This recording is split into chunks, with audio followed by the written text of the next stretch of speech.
Hello all, എല്ലാവർക്കും സിവിലിയൻസിൻ്റെ പുതിയൊരു വീഡിയോയിലേക്ക് സ്വാഗതം. RRB JE എക്സാം അപ്ലൈ ചെയ്യുന്ന സമയത്ത് സോൺ എങ്ങനെ തിരഞ്ഞെടുക്കാം എന്നതിനെപ്പറ്റി കുട്ടികൾക്ക് ഇപ്പോഴും സംശയങ്ങളുണ്ട്.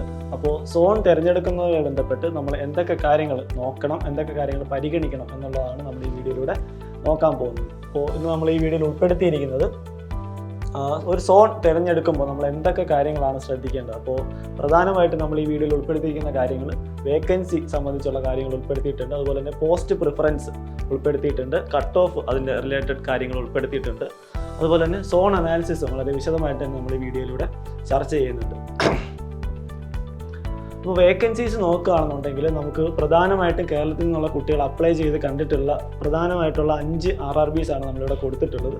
അതിൽ പ്രധാനമായിട്ടും തിരുവനന്തപുരം 50 വേക്കൻസിയാണ് നിലവിലുള്ളത്, Bangalore 182 vacancy, Chennai 138 vacancy, Mumbai 428 vacancy, Secunderabad 367 vacancy.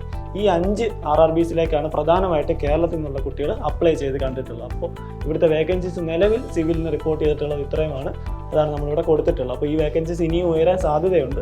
എന്നിരുന്നാലും വേക്കൻസീസ് നിലവിൽ ഇതാണുള്ളത്. അപ്പോൾ ഈ പ്രധാനപ്പെട്ട 5 RRBസിലേക്കാണ് നമ്മൾ അപ്ലൈ ചെയ്യുന്നതെങ്കിൽ അവിടെ എന്തൊക്കെ കാര്യങ്ങൾ പരിഗണിക്കണമെന്നാണ് നമ്മൾ ഈ വീഡിയോയിലൂടെ നോക്കുന്നത്. അടുത്തതായിട്ട് ഓരോ സോണിലുള്ള പോസ്റ്റുകൾക്ക് എങ്ങനെ പ്രിഫറൻസ് കൊടുക്കാമെന്ന് നോക്കാം. അപ്പോൾ നിലവിൽ നമ്മൾ 3 പോസ്റ്റുകളെ ഡിവൈഡ് ചെയ്തിട്ടുള്ളത്. അതായത് ഓഫീസ് ഡ്യൂട്ടി, ഷിഫ്റ്റ് ഡ്യൂട്ടി, അതുപോലെ തന്നെ എമർജൻസി ഡ്യൂട്ടി. അപ്പോൾ ഓഫീസ് ഡ്യൂട്ടിക്ക് കീഴിൽ വരുന്ന ഡിസൈൻ, ഡ്രോയിങ് ആൻഡ് എസ്റ്റിമേഷൻ, അതുപോലെ തന്നെ research and development, DMS depot material superintendent.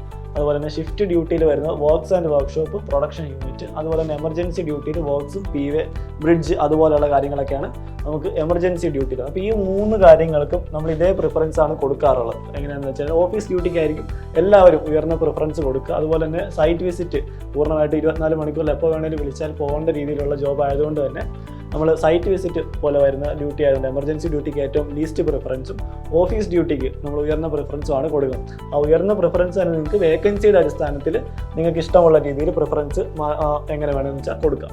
അപ്പോൾ അതാണ് നമ്മൾ പോസ്റ്റ് പ്രിഫറൻസിൽ നമ്മൾ നോക്കേണ്ട കാര്യം. അതായത് ഓഫീസ് ഡ്യൂട്ടിക്ക് തന്നെ നിങ്ങൾക്ക് ഉയർന്ന പരിഗണന കൊടുക്കാം. അതിൽ തന്നെ വേക്കൻസിയോ അല്ലെങ്കിൽ അത് സോണോ ഏത് വേണേൽ പരിഗണിച്ചിട്ട് നിങ്ങൾക്ക് നിങ്ങളുടേതായിട്ടുള്ള രീതിയിൽ പ്രിഫറൻസ് കൊടുക്കാവുന്നതാണ്. അടുത്തതായിട്ട് കട്ട് ഓഫിനെ പറ്റിയിട്ട് നോക്കാം. അതായത് എങ്ങനെയാണ് ഒരു സോണിൽ, നമ്മളിപ്പോൾ ഒരു സോണൽ കോമ്പറ്റീഷൻ ആണെന്ന് പറഞ്ഞു, അതുകൊണ്ട് തന്നെ ഒരു സോണിൽ എങ്ങനെയാണ് കട്ട് ഓഫ് നിർണ്ണയിക്കപ്പെടുന്നതെന്ന് അറിഞ്ഞിരിക്കുന്നത് പ്രധാനപ്പെട്ട ഒരു കാര്യമാണ്. അപ്പോൾ ഇവിടെ നോക്കിയാൽ കാണാം, ഒരു കട്ട് ഓഫിനെ, ഒരു സോണിലെ കട്ട് ഓഫിനെ ബാധിക്കുന്ന പ്രധാനപ്പെട്ട 3 വിഷയങ്ങൾ എന്ന് പറയുന്നത്, ഒന്ന് അവിടുത്തെ നമ്പർ ഓഫ് വേക്കൻസീസ്, അതുപോലെ തന്നെ നമ്പർ ഓഫ് ആപ്ലിക്കൻസ്, അതുപോലെ തന്നെ എക്സാമിൻ്റെ ഡിഫിക്കൽട്ടി ലെവൽ. RRBയുടെ ഒരു ക്രൈറ്റീരിയ എന്താണെന്ന് വെച്ച് കഴിഞ്ഞാൽ CBT 2 എഴുതേണ്ട നമ്പർ ഓഫ് ആൾക്കാർ, അതായത് CBT 2 എഴുതേണ്ട ആൾക്കാരുടെ എണ്ണം എന്ന് പറയുന്നത് വേക്കൻസിയുടെ 15 മടങ്ങായിരിക്കും. ഈ ഒരു കാര്യമാണ് നമ്മൾ പ്രധാനമായിട്ടും നോക്കേണ്ടത്. CBT 1 എത്ര പേര് തന്നെ അപ്ലൈ ചെയ്തിരുന്നാലും CBT 2 എഴുതേണ്ട ആൾക്കാർ എന്ന് പറയുന്നത് എന്തായിരിക്കും, ആ പെർട്ടിക്കുലർ RRBയിലുള്ള വേക്കൻസിയുടെ 15 മടങ്ങ് ആൾക്കാരായിരിക്കും CBT 2 എഴുതുക. നമ്മൾ എക്സാമിൻ്റെ പാറ്റേൺ ഒക്കെ നോക്കുന്ന സമയത്ത് തന്നെ പറഞ്ഞിട്ടുണ്ടായിരുന്നു, CBT 1 എന്ന് പറയുന്നത് പ്യുവർലി ഒരു സ്ക്രീനിങ് ടെസ്റ്റ് മാത്രമാണ്, അതിൻ്റെ മാർക്ക് നമ്മുടെ മെറിറ്റ് ലിസ്റ്റിലേക്ക് പരിഗണിക്കുന്നതല്ല. അപ്പോൾ അതുകൊണ്ട് തന്നെ എത്ര പേര് CBT 1 അപ്ലൈ ചെയ്തിരുന്നാലും CBT 2 എഴുതേണ്ട ആൾക്കാരെ കണ്ടെത്തുക എന്നത് മാത്രമാണ് CBT 1ൻ്റെ ജോലി. അപ്പോൾ അതൊരു എക്സാമ്പിളിലൂടെ നമ്മൾ നോക്കുകയാണെന്നുണ്ടെങ്കിൽ, ഇപ്പോൾ സപ്പോസ് ട്രിവാൻഡ്രത്ത് ഒരു 50 വേക്കൻസി ഉണ്ട്. അപ്പോൾ ഈ 50 വേക്കൻസിയിലേക്ക് കേരളത്തിൽ ഒരു 10,000 പേര് അപ്ലൈ ചെയ്തു എന്ന് വിചാരിക്കും. അപ്പോൾ ഈ 10,000-ൽ നിന്ന് ഇവിടുത്തെ നമ്പർ ഓഫ് വേക്കൻസി എത്രയുണ്ട്, 50. അതിൻ്റെ 15 മടങ്ങ് എന്ന് പറയുന്നത് ഒരു 750 വരും. ഈ 750 പേരെ ഈ 10,000-ൽ നിന്ന് കണ്ടെത്തുക എന്നതാണ് CBT 1ൻ്റെ ജോലി. അപ്പോൾ അതിൽ നമ്മൾ 10,000-ൽ നിന്ന് ഉയർന്ന മാർക്കിൽ നിന്ന് താഴോട്ട് നോക്കുമ്പോൾ 750 പേരെ എവിടെ വെച്ച് കിട്ടുന്നു, അതായിരിക്കും ട്രിവാൻഡ്രം സോണിലെ കട്ട് ഓഫ്. ഈ രീതിയിലാണ് ഓരോ സോണിലും കട്ട് ഓഫ് നിർണ്ണയിക്കപ്പെടുന്നത്. അതുകൊണ്ട് തന്നെ ഈ 3 കാര്യങ്ങളും നമ്മുടെ കട്ട് ഓഫിനെ ബാധിക്കുന്നതാണ്. അതുകൊണ്ട് തന്നെ ആ കാര്യങ്ങൾ പരിഗണിച്ചിട്ട് തന്നെ നമ്മൾ ഓരോ സോണിലേക്കും അപ്ലൈ ചെയ്യാം. അപ്പോൾ പ്രീവിയസ് കട്ട് ഓഫ് കൂടെ നമുക്കിവിടെ നോക്കാം. പ്രീവിയസ് കട്ട് ഓഫ് എന്ന് പറയുന്നത് CBT 1-ലെ CBT 2-ലെ 2019 നടന്ന എക്സാമിൻ്റെ കട്ട് ഓഫാണ് നമ്മളിവിടെ വെച്ചിട്ടുള്ളത്. ഇതിൽ നോക്കിയാൽ കാണാം, ജനറൽ കട്ട് ഓഫ് വന്ന് CBT 1-ൽ വന്നിട്ടുണ്ടായിരുന്നത് 65 to 70 ആണ് കട്ട് ഓഫ് റേഞ്ച് വന്നത്. അതായത് വിവിധ RRBസിൽ വന്നിട്ടുള്ളതിൻ്റെ ഒരു ആവറേജ് ആണ് വെച്ചിട്ടുള്ളത്. അതുപോലെ തന്നെ CBT 2-ൽ ഒരു 65 to 75 ആണ് ജനറൽ കട്ട് ഓഫ് വന്നിട്ടുള്ളത്. ബാക്കിയുള്ള കട്ട് ഓഫ് പ്രൊപ്പോർഷണലി താഴോട്ടാണ് വന്നിട്ടുള്ളത്. അപ്പോൾ നിങ്ങൾക്ക് നോക്കിയാൽ മനസ്സിലാവും, ഒരു 65 to 70, 65 to 75 ഈ റേഞ്ചിലാണ് കട്ട് ഓഫ് കഴിഞ്ഞ വർഷം, അതായത് കഴിഞ്ഞ 2019 നടന്ന RRB എക്സാമിന് വന്നിട്ടുള്ളത്. പക്ഷേ ഒരു കാരണവശാലും ഈ ഒരു കോമ്പറ്റീഷൻ ആയിരിക്കില്ല 2024 നടക്കുക. നമ്മളിപ്പോൾ ഈ കട്ട് ഓഫ് തന്നെ ആയിരിക്കാം ഈ വർഷമെന്ന് നമുക്കൊരു രീതിയിലും പ്രഡിക്റ്റ് ചെയ്യാനും പറ്റില്ല. കുറച്ചുകൂടെ ഉയർന്ന കോമ്പറ്റീഷനും അത് ഈ 6 വർഷത്തിന് ഇടയിൽ വന്നിട്ടുള്ള മാറ്റവും ഒക്കെ ഈ കോമ്പറ്റേറ്റീവ് ഫീൽഡിൽ ഈ വർഷം നടക്കുന്ന RRB എക്സാമിനെ ബാധിക്കും. അതുകൊണ്ട് തന്നെ കുറച്ചുകൂടെ മെച്ചപ്പെട്ട കട്ട് ഓഫും കാര്യങ്ങളും ഒക്കെ ആയിരിക്കും ഈ വർഷം വരുന്നുണ്ട്. അപ്പോൾ നല്ല രീതിയിൽ തന്നെ നമ്മൾ പ്രിപ്പയർ ചെയ്യേണ്ടതായിട്ടുണ്ട്. അപ്പോൾ സോൺ അനാലിസിസിലേക്ക് വരികയാണെന്നുണ്ടെങ്കിൽ നമുക്ക് ഡീറ്റെയിൽഡ് ആയിട്ട് തന്നെ എന്തൊക്കെയാണ് സോൺ തിരഞ്ഞെടുക്കുമ്പോഴുള്ള കാര്യങ്ങളെന്നും അതുപോലെ തന്നെ എങ്ങനെയൊക്കെയാണ് സോണിൽ വേക്കൻസീസ് കാര്യങ്ങളൊക്കെ വന്നിട്ടുള്ളതെന്നും കൂടെ നമുക്ക് നോക്കാം. അപ്പോൾ നമ്മളിവിടെ നോക്കിയാൽ കാണാം RRBസും സോണും കൊടുത്തിട്ടുണ്ട്. അപ്പോൾ നമ്മൾ നോക്കുന്നത് RRB എന്ന് പറയുന്നത് ബാംഗ്ലൂർ RRB എന്ന് പറയുന്നത്. ആ ബാംഗ്ലൂർ RRB നടത്തുന്നത് 2 സോണുകളിലേക്കുള്ള റിക്രൂട്ട്മെൻ്റ് ആണ് നടത്തുന്നത്. ഒന്ന് സൗത്ത് വെസ്റ്റേൺ റെയിൽവേയിലേക്കും ഒന്ന് റെയിൽ ബീറ്റ് ഫാക്ടറിയിലേക്കുള്ള റിക്രൂട്ട്മെൻ്റ് ആണ് ബാംഗ്ലൂർ RRB നടത്തുന്നത്. അതുപോലെ തന്നെ ചെന്നൈ RRB സദേൺ റെയിൽവേക്ക് വേണ്ടിയാണ് റിക്രൂട്ട്മെൻറ്റ് നടത്തുന്നത്. മുംബൈ RRB ആണെങ്കിൽ വെസ്റ്റേൺ റെയിൽവേക്കും സെൻട്രൽ റെയിൽവേക്കും വേണ്ടിയിട്ടാണ് റിക്രൂട്ട്മെൻറ്റ് നടത്തുന്നത്. സെക്കന്ദരാബാദ് ആണെങ്കിൽ സൗത്ത് സെൻട്രൽ റെയിൽവേക്കും ഈസ്റ്റ് കോസ്റ്റ് റെയിൽവേക്കും വേണ്ടിയിട്ടാണ് റിക്രൂട്ട്മെൻറ്റ് നടത്തുന്നത്. തിരുവനന്തപുരം ആണെങ്കിൽ സദേൺ റെയിൽവേക്ക് വേണ്ടിയിട്ടാണ് റിക്രൂട്ട്മെൻറ്റ് നടത്തുന്നത്. അപ്പോൾ ഓരോ RRBക്ക് കീഴിലും ഒന്നിലധികം റെയിൽവേ സോൺസ് വരുന്നുണ്ട്. അതുകൊണ്ട് തന്നെ സോണ് കൂടുന്നതനുസരിച്ച് മുംബൈയിൽ കുറച്ച് അധികം സോൺസ് വരുന്നുണ്ട്. അപ്പോൾ അവിടെ കൂടുതൽ വേക്കൻസീസും കാര്യങ്ങളും അതിനനുസരിച്ച് റിപ്പോർട്ടായിട്ടുണ്ട്. അപ്പോൾ ഇതിൽ ഓരോ സോണിലും ഓരോ RRBയിലും ഓരോ സോണുകളിലുമായിട്ട് എത്ര വേക്കൻസീസ് ഏതൊക്കെ പോസ്റ്റിനുണ്ട് എന്ന് നമുക്കൊന്ന് ഡീറ്റെയിൽ ആയിട്ട് നോക്കാം. അപ്പോൾ ആദ്യം തന്നെ നമ്മൾ ചെന്നൈ നോക്കുകയാണെന്നുണ്ടെങ്കിൽ ചെന്നൈയിൽ നമുക്കിവിടെ കാണാൻ സാധിക്കും junior engineer design drawing and എസ്റ്റിമേഷനിൽ ICFൽ 7 വേക്കൻസി ഉണ്ട്. അപ്പോൾ ഇവിടെ നമ്മൾ കൊടുത്തിട്ടുള്ള ടെൻറ്റേറ്റീവ്ലി വേക്കൻസീസിൻ്റെ അടിസ്ഥാനത്തിൽ നമ്മളൊരു പ്രിഫറൻഷ്യൽ ഓർഡർ കൂടെ കൊടുത്തിട്ടുണ്ട്. അപ്പോൾ കുട്ടികൾക്ക് അപ്ലൈ ചെയ്യുന്ന സമയത്ത് ഇത് കൂടെ പരിഗണിക്കാവുന്നതാണ്. ഇത് നമ്മൾ പ്യുവർലി വേക്കൻസിയുടെ അടിസ്ഥാനത്തിലാണ് നമ്മളിത് കൊടുത്തിട്ടുള്ളത്.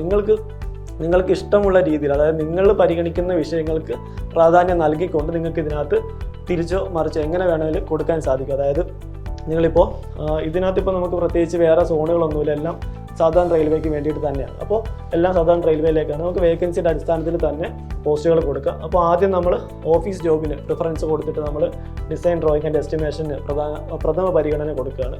തൊട്ട് താഴെ വർക്ക്സ് ആൻഡ് റിസർച്ചിന് വേക്കൻസി നോക്കിയിട്ട് 25 വേക്കൻസി ഉണ്ട്. ആ വേക്കൻസിയിലേക്ക് നമ്മൾ 3ാമത്തെ പ്രിഫറൻസ് കൊടുക്കുന്നു.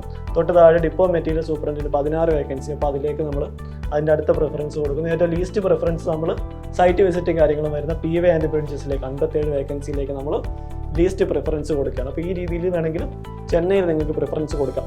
അപ്പോൾ ചെന്നൈ തന്നെ വെക്കണം എന്നല്ല നമ്മൾ പറയുന്നത്.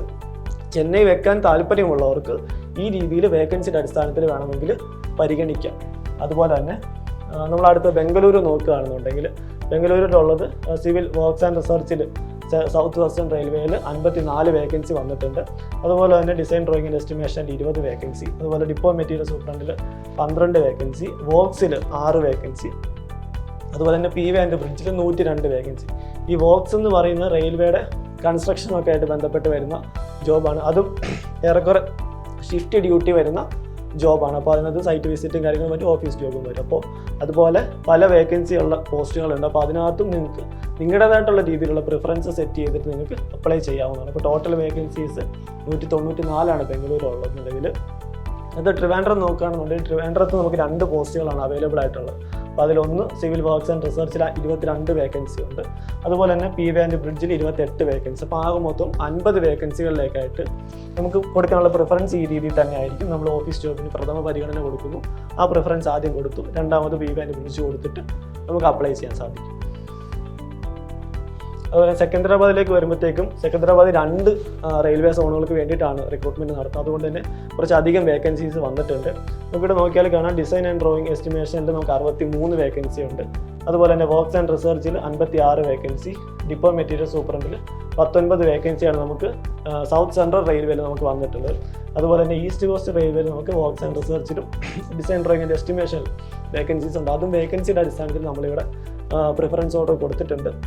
ഏറ്റവും ലീസ്റ്റ് പ്രിഫറൻസ് PVക്ക് നമ്മൾ കൊടുക്കുന്നു. 202 29 വേക്കൻസി വെച്ച് ആകെ മൊത്തം ഒരു 386 വേക്കൻസിയിലേക്കാണ് നമ്മൾ സെക്കന്ദരാബാദ് പരിഗണിക്കുന്നവർക്ക് വേണ്ടിയിട്ട് പ്രിഫറൻഷ്യൽ ഓർഡർ സെറ്റ് ചെയ്തിട്ടുള്ളത്. അതുപോലെ തന്നെ ഏറ്റവും ലാസ്റ്റ് മുംബൈയിലേക്ക് നോക്കുമ്പോൾ ഏറ്റവും കൂടുതൽ വേക്കൻസീസ് വന്നിട്ടുള്ള ഒരു RRB ആണ് മുംബൈ RRB. സെൻട്രൽ റെയിൽവേയും വെസ്റ്റേൺ റെയിൽവേ ഉൾപ്പെടുന്നതുകൊണ്ട് തന്നെ കൂടുതൽ വേക്കൻസീസ് അവിടെ റിപ്പോർട്ട് ചെയ്തിട്ടുണ്ട്. അപ്പോൾ അവിടെ നമുക്ക് ഡിപ്പോ മെറ്റീരിയൽ സൂപ്രണ്ടിനാണ് ഏറ്റവും വേക്കൻസി കൂടുതൽ വന്നിട്ടുള്ളത്. അപ്പോൾ ആ വേക്കൻസി നമുക്ക് ഏറ്റവും ആദ്യം തന്നെ കൊടുക്കാം. അതുപോലെ തന്നെ works and research 103, design drawing and estimation 90, അതുപോലെ തന്നെ design drawing and estimation western railway 33, junior engineer works and research 14 vacancy. അതുപോലെ തന്നെ ഡിപ്പോ മെറ്റീരിയൽ സൂപ്പറിൻ്റെ വെസ്റ്റേൺ റെയിൽവേ 2 വേക്കൻസി, അതുപോലെ തന്നെ വർക്ക്ഷോപ്പ് സെൻട്രൽ ലെവലിൽ 99 വേക്കൻസി. അപ്പോൾ ഈ രീതിയിൽ വർക്ക്ഷോപ്പ് എന്ന് പറയുന്ന ഒരു പോസ്റ്റ് ഇവിടെ മുംബൈ RRBക്ക് കീഴിൽ വന്നിട്ടുണ്ട്. അത് നമുക്ക് ഓഫീസ് ജോബ് തന്നെയാണ്. അപ്പോൾ വേക്കൻസിയുടെ അടിസ്ഥാനത്തിൽ നമ്മൾ കൊടുത്തതാണ്. അപ്പോൾ ആ രീതിയിൽ നിങ്ങൾക്ക് മാറി എങ്ങനെ വേണമെങ്കിൽ കൊടുക്കാം. വേക്കൻസി വേണമെങ്കിൽ നോക്കിയിട്ട് കൊടുക്കാം, വേണമെങ്കിൽ സോൺ തിരഞ്ഞെടുത്തിട്ട് ജോലി ചെയ്യാനുള്ള സാധ്യത അല്ലെങ്കിൽ അതിൻ്റെ ലൊക്കേഷൻ നോക്കിയിട്ട് സോൺ തിരഞ്ഞെടുത്ത് വേണമെങ്കിലും നിങ്ങൾ പ്രിഫറൻസ് കൊടുക്കാവുന്നതാണ്. ഏറ്റവും ലീസ്റ്റ് പ്രിഫറൻസ് നമ്മൾ PV ആൻഡ് ബ്രിഡ്ജിന് കൊടുത്തിട്ടാണ് നിലവിൽ ഇത് കൊടുത്തിട്ടുള്ളത്. ഇതെല്ലാം ഓരോ ഇൻഡിവിജ്വലിൻ്റെ പെർസ്പെക്റ്റീവിൽ അവർ പരിഗണിക്കുന്ന കാര്യങ്ങൾക്കനുസരിച്ച് മാറ്റം വരാം. ഇപ്പോൾ ചിലർക്ക് ജോലി കിട്ടുക എന്നുള്ളതാണ് ലക്ഷ്യമെങ്കിലും വേക്കൻസി കൂടുതലുള്ളവർക്ക് ചിലപ്പോൾ അപ്ലൈ ചെയ്യുന്നുണ്ടാവും.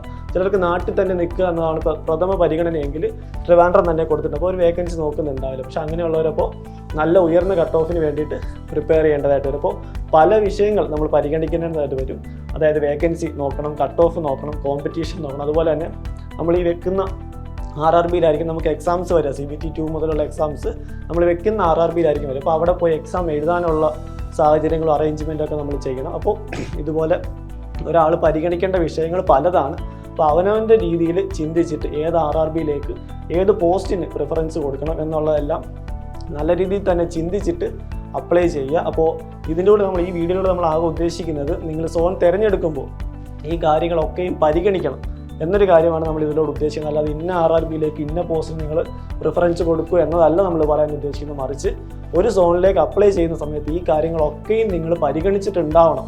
ഇതെല്ലാം പരിഗണിച്ചിട്ട് മാത്രമേ നിങ്ങൾ അപ്ലൈ ചെയ്യാവൂ എന്നതാണ് നമ്മൾ ഈ വീഡിയോയിലൂടെ പറയാൻ ഉദ്ദേശിക്കുന്ന ഒരു കാര്യം. അപ്പോൾ ഇത്രയും നേരം നമ്മൾ ഈ വീഡിയോയിലൂടെ നോക്കിയത് RRB JEE എക്സാമിന് വേണ്ടിയിട്ട് അപ്ലൈ ചെയ്യുന്ന ഒരാൾ ഒരു സോൺ തിരഞ്ഞെടുക്കുമ്പോൾ എന്തൊക്കെ കാര്യങ്ങൾ പരിഗണിക്കണം, എന്തൊക്കെ കാര്യങ്ങൾ ശ്രദ്ധിച്ച് വേണം നമ്മൾ കട്ട് ഓഫ് നോക്കണം, അതുപോലെ തന്നെ വേക്കൻസീസ്, അതുപോലെ തന്നെ എങ്ങനെയാണ് അവർക്ക് കട്ട് ഓഫ് നിർണ്ണയിക്കപ്പെടും, ഇതെല്ലാം നമ്മൾ വളരെ വിശദമായിട്ട് തന്നെ ഈ വീഡിയോയിലൂടെ നോക്കിയിട്ടുണ്ട്. അപ്പോൾ RRB JEE എക്സാമിനെ സംബന്ധിച്ചിടത്തോളം വളരെ വാസ്റ്റ് ആയിട്ടുള്ളൊരു സിലബസ് ആണ് നമുക്ക് മുൻപിലുള്ളത്. ടെക്നിക്കൽ പോർഷൻസ് ആയാലും നോൺ ടെക്നിക്കൽ പോർഷൻസ് ആയാലും വളരെ വാസ്റ്റ് ആയിട്ടുള്ളൊരു സിലബസാണ്. അതുകൊണ്ട് തന്നെ ഹാർഡ് വർക്ക് അല്ല, മറിച്ച് സ്മാർട്ട് വർക്കിലൂടെ വേണം നമ്മൾ എക്സാമിനെ ക്രാക്ക് ചെയ്യാനായിട്ട്. എക്സാം ക്രാക്ക് ചെയ്യണമെന്ന് ആഗ്രഹിക്കുന്ന എല്ലാവർക്കും വേണ്ടിയിട്ട് സിവിലിയൻസിൽ തീവ്ര പരിശീലന ബാച്ചുകൾ ആരംഭിച്ചിരിക്കുന്നു. ബാച്ച് നിലവിൽ റണ്ണിംഗ് ആണ്. കൂടുതൽ വിവരങ്ങൾ അറിയാനായിട്ട് കോൺടാക്ട് ചെയ്യുക 8281003366. Learn from the best. Start your preparations for engineering competitive exams from top educators. Learn from the best.